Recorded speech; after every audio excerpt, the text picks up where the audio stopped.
하나님 말씀 보시겠습니다. 하나님 말씀은 요한복음 17장 2절부터 3절까지 말씀, 신약성경 제 성경으로는 177페이지입니다. 신약성경 177페이지 요한복음 17장 2절부터 3절까지 말씀 찾으셨으면 우리 다 같이 한 목소리 한번 읽어보실까요? 시작. 아버지께서 아들에게 주신 모든 사람에게 영생을 주게 하시려고 만민을 다스리는 권세를 아들에게 주셨음이로소이다. 영생은 곧 유일하신 참 하나님과 그가 보내신 자 예수 그리스도를 아는 것이니이다. 아멘. 이 시간은 용어 정리 강의 두 번째 강의가 되었습니다. 영생이라는 제목으로 하나님 말씀 증거하도록 하겠습니다. 기독교인들 가운데에 기독교 신앙의 궁극적 목적이 영생에 있다는 사실을 모르는 사람들은 거의 없습니다. 예수를 믿고 영생을 얻는 것이다 라는 얘기는 사실 신앙의 기초로 대부분이 알고 있는 얘기입니다. 구약을 믿는 유대인들도 성경이 영생을 가르치고 있다는 것을 분명히 알고 이것을 연구했다라고 예수님께서 또한 가르치고 계십니다.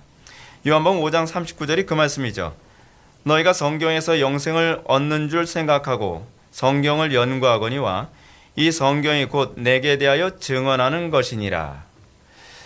유대인들도 구약 성경을 연구할 때 그들은 영생, 영원히 사는다고 생각하는 이 단어, 이것을 얻기 위해서 그들은 성경을 연구했습니다. 이런 사실을 미뤄볼 때 기독교 신앙의 궁극적 목적이 영생에 있다는 사실은 부정할 수 없는 사실입니다. 흥미로운 사실은 이 영생을 추구하는 것이 기독교만의 모습은 아니라는 것입니다. 대부분의 모든 종교들이 주로 영생에 대한 소망에 초점을 맞추고 있습니다. 여러분들이 잘 알고 있는 이단 중에서도 영생교라고 하는 이단이 있지 않았습니까? 그 영생이라는 용어에 대해서 잘못 이해해서 나온 것인데 수많은 사람들이 그 영생에 대한 기대감을 가지고 그런 이단에 빠지기도 합니다. 과거에 이집트 같은 경우에도 영생을 추구하기 위해서 파라오가 죽으면 미라로 만들죠. 그 미라로 만들어서 보관했던 이유가 뭐냐하면 다시 영생할 것이라고 하는 것에 대한 그들의 신앙이 그것에 그대로 내포되어 있습니다. 중국 같은 경우도 여러분 그 흔적이 나옵니다. 중국에 그러니까 진이라고 하는 진나라에 시황제가 있었죠. 진나라의 시황제도 영생불사 이것에 굉장히 관심이 많았습니다. 그래서 불로초를 찾아와라 뭐하라라고 하는 그런 일도 있었는데 그만큼 인간이 가지고 있는 아주 중요한 소망 중에 하나 뭐냐면 어떻게 하면 영원히 살 수 있을까라고 하는 것에 대한 기대를 가지고 있었고 그것을 기초로 해서 사람들은 항상 종교가 발달했다는 것을 알 수가 있습니다. 성경적으로 볼 때 인간이 영생을 사모하는 것은 당연한 현상입니다. 영생을 추구하지 않는 것이 오히려 비정상적인 것이고 성경은 하나님께서 인간을 창조하셨을 때 영생을 사모하는 마음을 주셨다는 것을 분명히 언급하고 있습니다. 그러면 왜 인간이 본성적으로 영생을 추구할 수밖에 없는가? 그것은 인간이 본래 처음부터 영생하는 존재가 되도록 창조하셨기 때문에 그렇습니다. 창세기는 이런 사실을 잘 가르쳐 줍니다. 하나님은 최초의 인류였던 아담과 하와를 창조하신 후에 에덴 동산 중앙에 생명나무를 심었습니다. 그리고 생명나무의 실과를 따먹는 자는 영생하도록 하셨습니다. 그것이 창세기에서 우리에게 전달되어지는 메시지입니다. 그런데 이렇게 영생을 기대하면서 기독교 신앙을 갖게 되었다는 사람들에게 우리는 한 가지 좀 충격적인 사실을 발견해야 됩니다. 그것이 뭐냐면 영생에 대해서는 관심이 있는데 영생이 무엇인지 제대로 아는 사람들이 거의 없다는 사실입니다. 오히려 이 영생이 무엇인가에 관해서 제대로 알려고 하는 사람들이 별로 없다는 사실입니다. 자기가 알고 있다고 생각을 합니다. 그래 영생? 영원히 사는 거지. 우린 그렇게 흔히 생각을 합니다. 그러나 애석하게도 대부분의 기독교인들이 나름대로 이해하고 있는 영생은 주로 이방 종교와 아무런 구별됨이 없습니다. 영생을 우리는 그냥 막연히 이렇게 생각합니다. 영생? 그래 영원히 사는 것 아니야? 그것으로 우리는 모든 이해를 그냥 멈춰버려 맙니다. 다 알고 있다고 생각을 합니다. 여러분들이 신앙생활하면서 정말 조심해야 될 것이 뭐냐면 내가 알고 있다고 생각하는 그것이 사실은 내가 알고 있지 못한 것일 가능성이 많다는 사실입니다. 우리는 끊임없이 내가 알고 있다는 그것이 내가 과연 제대로 알고 있는가에 관한 점검이 필요합니다. 우리는 본성적으로 아니랍니다. 우리는 본성적으로 게으릅니다. 그래서 우리는 내가 알고 있다고 생각되면 더 이상 그 지식에 대해서 의심하지 않고 그 지식에 대해서 더 이상 파고들어들지도 않습니다. 그러나 정작 우리가 그 지식, 내가 알고 있다고 하는 그 생각했던 지식을 알게 되었을 때 내가 알고 있지 아니하였고 내가 오해하고 있었고 잘못 알고 있었다는 것을 발견할 때가 부지기수로 많습니다. 이 영생이라는 단어도 그렇습니다. 영생이라는 단어는 우리 한국말로도 이제 번역이 그렇게 했죠. 영원한 생명이라고 이제 그렇게 표현이 되죠. 근데 이것이 영어로도 그런 식으로 번역이 됐습니다. Eternal Life라고 이렇게 되어 있죠. 그러니까 이 문장으로만 보면 이 용어는 그냥 그래 영원히 사는 것 아니야? 영원히 사는 것. 근데 저는 개인적으로 왜 이런 질문을 안 하는지 모르겠어요. 영원히 산다고 하면 우리가 영원히 사는 것이 어떻게 나타나야 되는 것이지? 라는 것에 대해서 우리는 잘 관심을 갖지 않습니다. 물론 히브리어에서도 올람이라고 하는 단어와 헬라어의 아이오니우스 조에라고 하는 이 단어조차도 사실은 영원히 사는 영원한 생명이라는 의미를 가지고 있습니다. 직역하면 그렇다는 거예요. 이렇게 성경에서 이 영생이라는 단어를 그냥 영원한 생명 또는 영원한 삶이라고 하는 이런 식으로 번역을 했기 때문에 그냥 당연히 영생은 그냥 영원히 사는 거겠지. 우리가 나중에 천국에 가서 영원히 사는 것 아니겠어? 라고 우리는 쉽게 생각해 버리고 맙니다. 그러나 우리가 이 용어를 좀 더 깊이 있게 고민해 본다면 영생이라는 단어를 단순히 영원히 사는 것으로만 이해하는 데는 어떤 의구심을 품게 됩니다. 제가 지난번에도 여러분들한테 말씀드렸던 것처럼 제가 은혜를 받고 난 다음에 제에게 나타났던 것은 제 신앙 그리고 제가 알고 있다고 생각했던 모든 교리와 어떤 신앙적 체계에 관해서 모든 것에 대해서 다시 질문하게 되고 다시 재정립하게 됐다는 것이죠. 저는 제가 이 영생이라는 단어 가지고도 굉장히 많은 시간을 고민하고 묵상을 했던 단어 중에 하나였습니다. 이 용어 영생이란 무엇일까? 영생이란 무엇일까? 만약에 우리가 이 영생이라는 단어를 그냥 영원한 삶 혹은 영원한 생명 정도로만 이해하게 될 경우 몇 가지 논리적인 일관성에 문제가 생긴다는 것을 우리는 발견하게 됩니다. 첫 번째는 뭐냐면 영생이 영원히 사는 것이라고 한다면 기독교의 구원관과 이방 종교의 구원관의 구별됨이 없다는 사실입니다. 기독교 신앙의 아주 중요한 것은 구별됨입니다. 그 구별됨이라고 하는 것은 표현의 구별됨이 아니라 내용의 구별됨입니다. 모든 종교엔 구원이 있죠. 그렇죠? 그 구원이라는 단어를 우리도 사용하기 때문에 우리가 잘못된 것이 아니라 그 구원이라고 하는 용어에 대한 내용에서 구별되게 됐을 때에 우리 기독교 신앙이 다른 종교와의 구별됨이 있는 거죠. 똑같이 영생이라는 단어도 그렇습니다. 우리가 영생이라는 단어를 쓰면 안 된다는 것이 아닙니다. 이방 종교에도 영생이라는 단어가 있습니다. 우리도 영생이라는 단어를 사용합니다. 그러나 그 영생이라는 단어의 의미, 이 용어의 의미는 이방 종교와 내용적으로 분명히 구별되어집니다. 근데 오늘날 우리가 이해하고 있는 영생이라는 단어는 구별됨이라는 것이 없습니다. 그냥 영원히 사는 것이라고 생각합니다. 우리가 이 용어에 대해서 이렇게 이방 종교와 구별됨이 없으니까 종국적으로 기독교의 구원이나 이방 종교의 구원이 영원히 사는 것에 초점이 맞춰지게 되고 그리고 그렇다고 한다면 우리가 굳이 꼭 기독교만 믿어야 구원을 받는가라고 하는 질문을 던질 수밖에 없습니다. 이거는 당연한 논리적 규결입니다. 어떤 종교든지 잘 믿으면 영생하는 거 아니야? 영생을 보장해 주는 것이 기독교만 있는 건 아니잖아.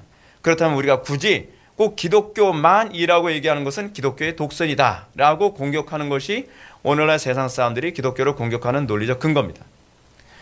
우리가 생각하는 성경이 가르치는 이 영생이라는 단어는 의미적으로 그렇지가 않습니다. 이방 종교와 근본적으로 구별되어 있습니다. 그리고 구별되어야만 합니다. 이 용어에 대한 이해에 대해서 우리는 이 첫 번째 질문을 던지게 되죠. 두 번째로 영생을 영원히 사는 것이라고 생각한다면 지옥에 가서도 영원히 산다는 점에서 아무런 차이가 없다는 것을 알 수 있습니다. 왜냐하면 성경의 관점에서 볼 때 인간의 영혼은 그 자체로 불사의 존재입니다. 불면의 존재예요. 그래서 인간은 죽으면 어떤 식으로든지 영원히 영혼이 영원히 존재하게 되어 있습니다. 천국에서 영원히 살든지 지옥에서 영원히 살든지 우리는 어떤 식이든지 영생불사로 존재하게 되어 있다는 거예요. 그것이 영혼의 속성이기 때문에 그렇습니다. 지옥에 가는 것도 똑같죠. 자, 그렇다고 한다면 우리가 이 천국에 가든 지옥에 가든 영원히 산다고 했을 때에 이 문제는 사실은 삶의 질의 차이일 뿐 영원히 생존한다는 차원에서의 그런 영생은 아니죠. 뭐 진의 시황제가 영원히 사는데 그는 왜 그가 원하는 건 삶의 질이 아니라 그냥 영원히 목숨이 붙어 있는 것에 대한 관심을 가졌던 것. 그렇다고 한다면 우리가 생각하는 영생이 그거라고 한다면 이방 종교와 아무런 구별됨이 없게 되는 것입니다. 그렇다면 성경이 가르치는 영생이란 과연 무엇인지 생각해 봅시다. 성경이 가르치는 영생이란 삶의 가치 혹은 삶의 질의 문제를 의미합니다. 살기는 살지만 어떻게 사느냐의 문제란 말입니다. 이 용어에 대한 이해를 돕기 위해서 김세현 박사가 복음이란 무엇인가 라고 하는 그의 저서에서 이렇게 언급하고 있는 것을 제가 좀 인용해 드리겠습니다. 영생이란 원래 히브리어 오는 세대의 삶을 헬라어로 번역한 것을 현대어로 번역하면서 나온 말입니다. 그러므로 그 뜻은 단지 시간적으로만 끝없이 길어진 영원한 삶이라는 뜻이 아니고 하나님이 다스리시는 오는 세대, 곧 구원의 시대의 삶을 뜻합니다 라고 얘기하고 있습니다. 다시 말해서 김세현 박사의 주장을 좀 더 구체적으로 설명한다면 영생이란 오는 세대, 다시 말한다면 천국의 삶을 얘기합니다. 하나님의 통치의 삶을 얘기하는 것입니다. 하나님이 다스리는 삶, 그렇다면 하나님께서 다스리는 삶 또는 천국의 삶이 영생이라고 한다면 이 부분을 우린 또다시 이렇게 이해할 수 있습니다. 영생이란 하나님의 통치를 따르면서 하나님과 화평한 삶을 얘기합니다. 하나님과 관계가 회복된 삶을 얘기하는 거죠. 샬롬하는 삶입니다. 하나님과 화평한 삶이란 사랑의 이중계명을 따르는 삶이죠. 사랑의 이중계명이 뭐죠? 하나님 사랑, 이웃 사랑이죠. 그래서 천국은 사랑의 나라가 됩니다. 그리고 하나님 나라를 앞서서 맛볼 수 있는 이 천국은 사랑의 공동체가 돼야지 정상적이죠. 흥미로운 점은 이렇게 살아가는 삶을 우리는 신학적으로 다른 말로 뭐라 얘기하냐면 성화라고 얘기한다는 사실입니다. 다시 말해서 영생과 성화는 사실은 동의어입니다. 놀라운 사실은 이 영생, 즉 천국의 삶, 다시 얘기하면 하나님의 통치 가운데 있는 이 삶이 죽어서 내세에 들어가야만 얻을 수 있는 것이 아니라는 점입니다. 영생은 지금 여기서 시작돼서 내세에 다시는 오는 세상에 비로소 완성되는다는 것이 성경의 가르침입니다. 이 가르침은 우리는 이제까지 성화라는 표현으로 배워왔습니다. 성화의 말로 영원한 생명이 외적으로 나타나는 방식입니다. 성화가 무엇인가? 그것은 예수 그리스도의 거룩함에 참여하는 것을 말합니다. 그러므로 예수님은 너희가 성경에 영생을 얻는 줄 생각하고 성경을 연구하였거니와 이 성경이 곧 내게 대하여 증언하는 것이니라 라고 얘기하고 있습니다. 영생이 뭐라고요? 예수님께 대해서 증언하는 거예요. 예수님이 아버지의 통치, 아버지에게 복종하며 살았던 그 삶이 바로 영생이라는 것입니다. 이런 성경의 가르침을 볼 때 영생, 성화, 율법, 그리스도는 결코 뗄래야 뗄 수가 없습니다. 내가 영생에 참여한다면 우리는 반드시 그리스도와 관련을 맺어야만 합니다. 영생에 대해서 이런 성경적 이해는 이방 종교에서 영생을 내세적으로만 보거나 혹은 현세에서 육신을 입고 누리는 그런 영원히 사는 것을 기대하는 것은 근본적 차이를 보여줍니다. 그러므로 성화를 배제한 영생에 대한 가르침들은 분명히 이방 종교적일 수밖에 없습니다. 이런 사실은 찬송가에서도 잘 나타납니다. 이따 우리가 부르게 될 찬송시 436장의 찬송시를 보면 이 영생에 관해서 이렇게 기록하고 있습니다. 나 이제 주님의 새 생명 얻은 몸 옛것은 지나고 새 사람이로다. 그 생명 내 마음에 강같이 흐르고 그 사랑 내게서 해같이 빛난다. 영생을 누리며 주 안에 살리라. 오늘도 내일도 주와 함께 살리라. 주 안에 감추인 새 생명 얻으니 이전에 좋던 것 이제는 값없다. 하늘의 은혜와 평화를 맛보니 찬송과 기도로 주와 함께 살리라. 후렴은 생략하고요. 산천도 초목도 새 것이 되었고 죄인도 원수도 친구로 변한다. 새 생명 얻은 자 영생을 누리니 주님을 모신 마음 새하늘이로다. 주 따라가는 길 험하고 멀어도 찬송을 부르며 뒤따라가리라. 나 주를 모시고 영원히 살리라. 날마다 섬기며 주와 함께 살리라. 이 찬송시를 보면 영생의 현재성과 내세성이 아주 잘 나타나고 있습니다. 찬송시는 영생을 지금 현재 누린다라고 얘기합니다. 그러면서 영생을 현재성으로 얘기합니다. 그 영생의 내용을 새 사람 된 신자가 예전에 좋던 것을 가치없이 여기고 하늘의 은혜를 맛보는 것으로 지금 언급하고 있습니다. 얼마나 신학적입니까? 우리가 왜 찬송가가 그토록 좋은지 아십니까? 찬송가는 이런 신학적인 내용들을 다 내포하고 있기 때문에 그렇습니다. 3절에서는 좀 더 구체적으로 영생의 내용을 이렇게 얘기합니다. 죄인도 원수도 친구로 변한다. 놀랍지 않습니까? 마지막 4절에서는 이제 영생의 내세성을 얘기합니다. 나 주를 모시고 영원히 살리라. 주님을 모시고 영원히 사는 것만큼 영생을 잘 표현하는 방법이 없죠. 영생이 무엇입니까? 주님을 모시고 이 땅에서 살아가다가 우리가 영원한 내세에 가서 영원히 우리가 주님과 동행하며 사는 것입니다. 우리가 영원한 천국, 우리가 내세, 우리 영생을 사모한다고 했을 때 그것은요, 그리스도를 빼고서 영원히 사는 것은 아닙니다. 주님과 동행하고 주님을 모시며 주님의 영원한 통치를 사모하는 것입니다. 이 땅에서 우리가 영생의 내세를 사모하는 이유는 이 땅에서 우리가 온전히 주님의 다스림 가운데 잘 안 되니까 육신을 입고 있기 때문에 그것 때문에 우리가 영원한 내세를 사모하는 것이거든요. 그리고 영원한 내세에 들어와서는 주님을 모시고 주님과 영원히 동행하며 사는 것을 꿈꾸며 우리 이 땅에서 영원한 천국을 사모하게 되는 것입니다. 영생에는 바로 이런 것입니다. 장차 들어가게 될 내세의 삶을 지금부터 누리면서 사는 것입니다. 오는 세상의 삶, 천국의 삶이 지금 여기서 시작되는 것입니다. 그리고 그것이 지금 이미 시작된 존재들의 모임을 뭐라고 얘기하냐면 교회라고 얘기하는 겁니다. 그래서 교회는 뭡니까? 장차 완성되어질 천국의 현재에 앞당겨서 맛보는 것이 바로 교회이어야 한다는 것입니다. 그것이 교회입니다. 그리고 그것이 가정이 그래야만 합니다. 예수 믿는 가정이요. 그러면 영생에 들어가는 방법은 무엇입니까? 이방 종교에서는 수행과 도덕적 선행 또는 공덕을 영생에 들어가는 방법이라고 가르칩니다. 이 영생에 들어가는 방법 때문에 동양 종교에서 만든 게 뭔지 아십니까? 신선 사상입니다. 신선 사상. 그렇죠? 신선, 수행을 많이 하게 되면 나중에 신선이 돼요. 그 신선이 되면 어떻게 합니까? 영원히 신선으로 살아가는 거죠. 뭐 하면서요? 바둑 두면서. 참 웃기는 거죠. 그렇죠? 신선 가끔 하다 구름 타고 내려와서 세상 돌아가는 일 봤다가 다시 돌아가고. 하여간 이방 종교에서 영원히 사는 방법은 수행입니다. 그리고 공덕을 많이 쌓는 것입니다. 선행을 많이 쌓는 겁니다. 그게 바로 이방 종교에서 얘기하는 공덕주의 사상의 특징입니다. 성경은 영생에 들어가는 것이 인간의 노력이나 공로로 되는 것이 아니라고 가르칩니다. 성경은 영생에 들어가기 원하는 사람들에게 필수적으로 필요한 조건을 회심이라고 얘기합니다. 회심. 돌이킬 회자죠. 마음 심자. 영어로 그걸 conversion이라고 얘기하죠. conversion이 변화되는 것을 얘기하지 않습니까? 회심은 다시 두 개의 용어로 설명할 수 있습니다. 하나는 회개요.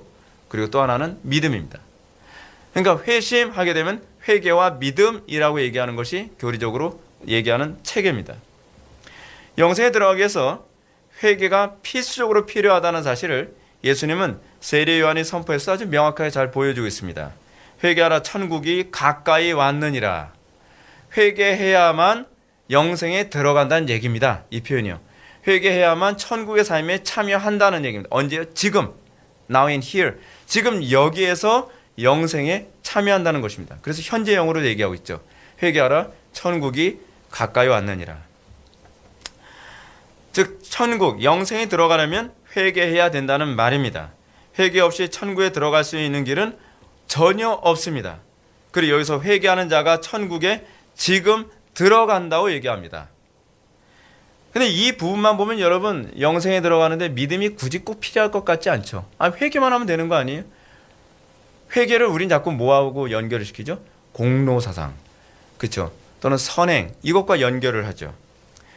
그러니까 회개, 다시 얘기한다면 행위만 있으면 영생에 들어갈 수 있다고 예수님이 말씀하지 않으셨냐는 거예요.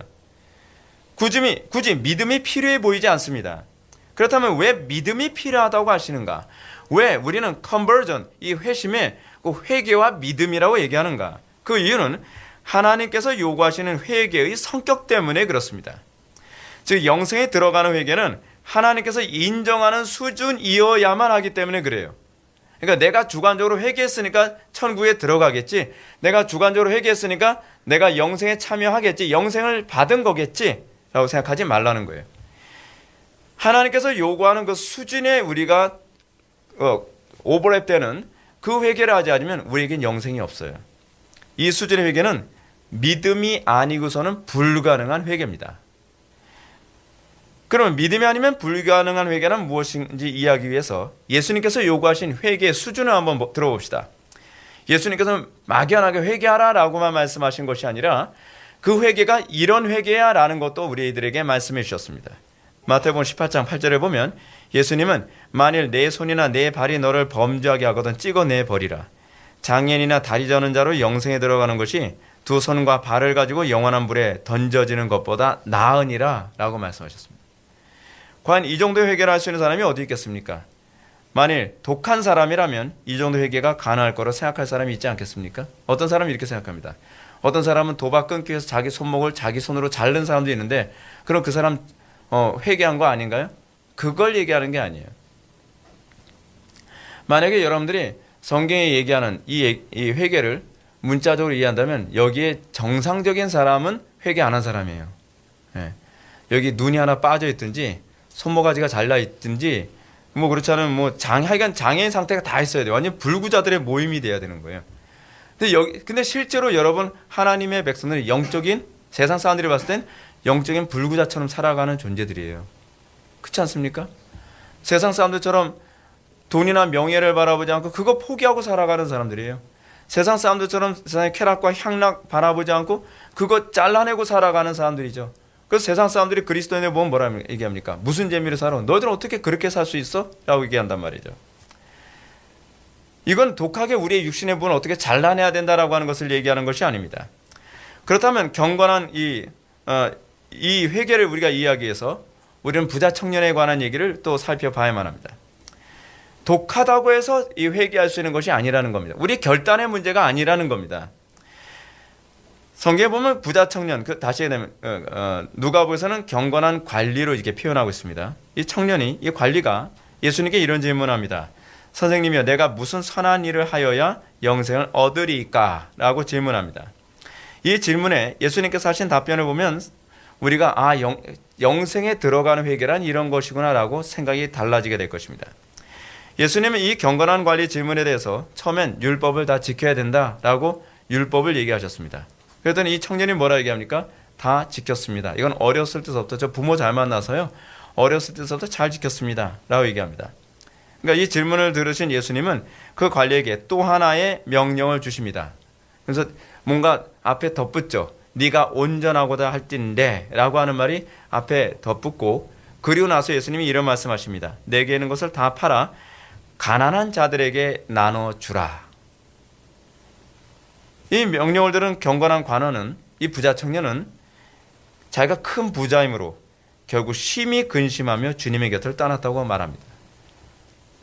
예수님께서 말씀하셨던 것처럼 만일 내 손이나 내 발이 너를 범죄하거든 찍어내 버리라 라는 말이 바로 이걸 얘기합니다. 내 눈이 너를 범죄하거든 찍어내어 버리라. 예수님은 실제로 네 재물이 너로 하여금 영생에 들어가게 하는데 지장이 있다면 찍어내어 버리라 라고 하는 것을 이렇게 적용해서 우리들에게 가르치고 계십니다. 이런 부자 청년의 반응을 본 제자들에게 예수님이 하신 말씀이 아주 흥미롭습니다. 예수님은 말씀하십니다. 재물 있는 자가 하나님 나라에 들어가기가 얼마나 어려운지 낙타가 바늘귀로 들어가는 것이 부자가 하나님의 나라에 들어가는 것보다 쉬우니라. 이는 하나님께서 요구하시는 회개가 인간의 힘으로 인간의 결단으로 가능한 수준이 아니라는 것을 우리들에게 잘 보여주고 있습니다. 그러므로 예수님은 이 회개가 오로지 하나님의 힘으로만 가능한 것임을 다음 같은 말씀으로 가르치십니다.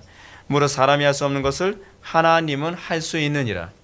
하나님께서 해서 나타나는 그 수준의 회개가 우리를 천국에 들어가게 만드는 겁니다.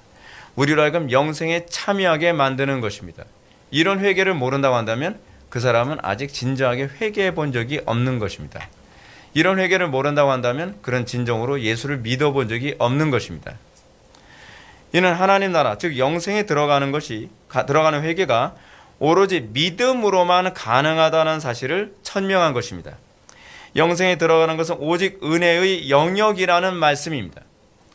그러면 이제 영생에 들어가기 위해서 오직 믿음, 솔라 피데, 이 오직 믿음이 필요하다는 말씀이 의미하는 바가 무엇인지 살펴보는 것이 논리적으로 타당할 것입니다.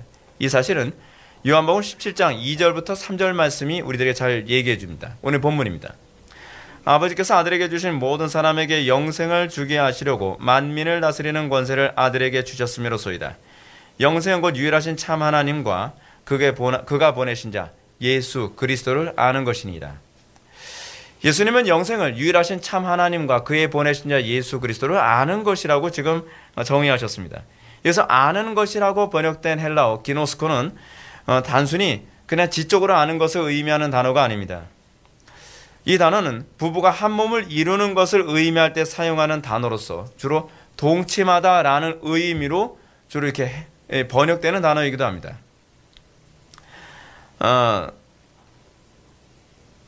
거두절미하고 예수님께서 정의하신 영생이란 아버지와 아들과 연합하는 것이라는 말입니다. 그리스도와 연합하여 그리스도의 의가 전가됨으로써 죄인은 의롭게 될 뿐만 아니라 그리스도의 거룩한 삶에도 참여하게 되는 것입니다. 그러니까 그 영생이라는 것은 그리스도의 거룩한 삶에 참여하는 것이에요. 그것이 영생이에요. 그리스도와 관계없이 선행을 하는 것이 영생이 아니에요. 내가 그리스도와 연합하여 그리스도의 삶에 참여하고 나를 통해서 그리스도가 선명하게 드러나는 것이 이것이 영생입니다. 존 머레이의 지적처럼 연합은 구속 적용의 전 과정을 포함하는 폭넓은 것입니다. 그리스도를 우리에게 적용하시고 우리에게 전가시킬 때 우리는 구속의 전 영역이 우리의 성화의 영역으로 다 드러나는 것입니다. 그러므로 영생과 관련하여 머레이는 다음과 같이 연합의 중요성을 강조했습니다. 그들 즉 하나님의 백성들이 그리스도 안에서 새롭게 지음 즉 영생을 받을 때 이 사건은 그리스도의 연합과 분리해서 생각할 수 없다.